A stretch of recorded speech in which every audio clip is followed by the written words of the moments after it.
Oh di sini lama, selama 3 tahun. Terus bapak pekerjaannya apa? Dulunya, saya ini supir. Bapak pernah kena COVID ya? Suaranya kok hilang enggak? Loh, kenapa itu pak? Saya dilempar orang. Terus dia tanya, saya tanya lagi. Itu matanya kena kaca sehingga buta, terus ibunya itu dilempar orang kena batu sehingga dia nggak bisa bicara. Tidak hanya itu saja, ternyata orang ini dulunya itu ditinggal keluarganya. Dia punya berapa saudara dan punya bapak ibu, itu tinggalkan dia, bayangin. Umur 8 tahun, dia sekolah.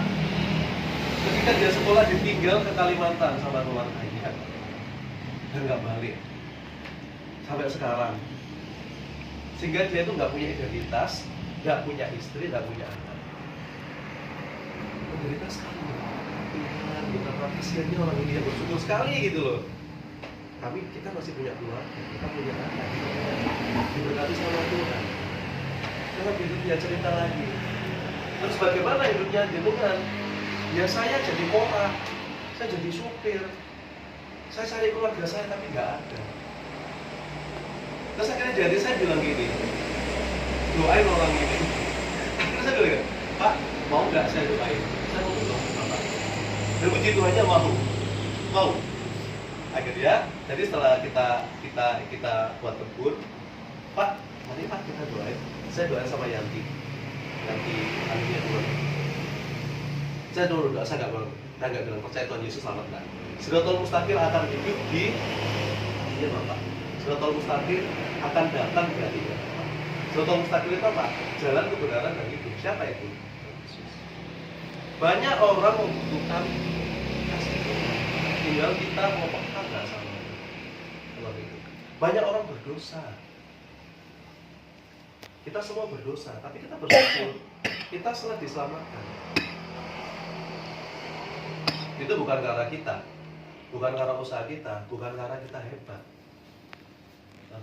Tapi karena anugerah.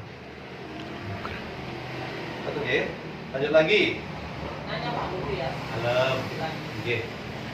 Tadi saya masih tanya masalah anugerah. Kalau sering saya baca, percaya tanpa perbuatan. Iman tanpa perbuatan. Ya, percaya tak iman. Nggih. Ya, iman tanpa perbuatan. Itu kok apa ya? Hakikatnya mati. Iya, Nah, benar. nah, seperti kita mempercayai bahwa kita masuk surga adalah anugerah. Nggih. Terus padahal di dalam Alkitab itu disebutkan macam-macam, ya semuanya sudah tahu, kita harus ini, tidak boleh ini, tidak boleh itu. Tapi kalau tidak kita laksanakan atau berbuat seperti apa yang diinginkan, maka kita itu hanya mengandalkan anugerah saja. Terus dosa adalah pelanggaran terhadap perintah Tuhan. Dosa itu apa saja? Yang real, mencuri, membunuh, berzina, bohong, iri hati, beramasan, kotor, ngoten nggih. Lek wong grill kata kotor iku pacar. Meso. Gak wong grill lek gak ngono ngoten nggih, darine nggih carine. Berpikiran jelek. Lah, berpikiran jelek itu termasuk dosa. Ngerasani koncone ya. Ngerasani itu gini, ngerasani itu adalah ngerasani itu bukan hanya ngerasani api atau ngerasani elek, itu juga ngerasani. Ya, mendingan kalau ngomong, ya udah, saya ngomong sama Tuhan. Saya punya unek-unek, saya ngomong sama jenengan, nah itu lebih baik daripada kita di depannya Pak Parto baik-baik, tapi habis gitu di belakangnya Pak Parto lu ternyata, nah, itu sama dengan gosip, seperti itu ya. Itu nggak baik, itu jelek, seperti itu.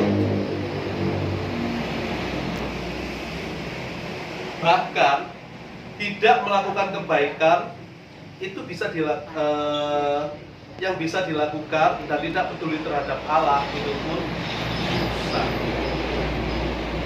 Saya ulangi ya, tidak melakukan kebaikan yang bisa kita lakukan dan tidak peduli terhadap Allah itu adalah dosa. Contoh, contohnya apa lagi? Kita melakukan apa yang bisa kita lakukan dan tidak peduli terhadap Allah. Contohnya apa? terlalu sibuk dengan pelayanan. Hari Senin doa malam, hari Selasa doa, hari ini doa. Kira-kira itu kita peduli nggak sama Tuhan? Yang kita layani siapa? Tuhan nggak? Kita mengatasnamakan Tuhan, Bu. Iya. Nanti yang dipandang sebagai orang benar siapa? Bu R loh, ya ampun, udah kayak bener setiap hari ke gereja, pelayanan A, B, C, Z, tapi hidupnya masih belum benar. Apakah itu dikatakan benar? Itu juga dinamakan. Terus berarti kita nggak boleh pelayanan? Ya boleh, tapi kita harus punya hubungan dengan pertanyaannya, dengan membaca firman, dengan berdoa, itu benar-benar kenal sama Tuhan nggak? Berdoanya gimana? Atau hanya sebagai rutin kita saja? Lupa, aku nggak tahu caranya berdoa. Doa itu bagaimana sih? Doa adalah komunikasi dua Tuhan. Selanjutnya kita kalau berdoa gimana? Gusti, mau jalur A, B, C, Z, bla bla bla bla bla bla bla bla. Akhirnya Gusti ngomong, kita sudah amin. Terus baru Gusti ini ngomong ambil sopo. Ini benar bukan? Ini yang terjadi.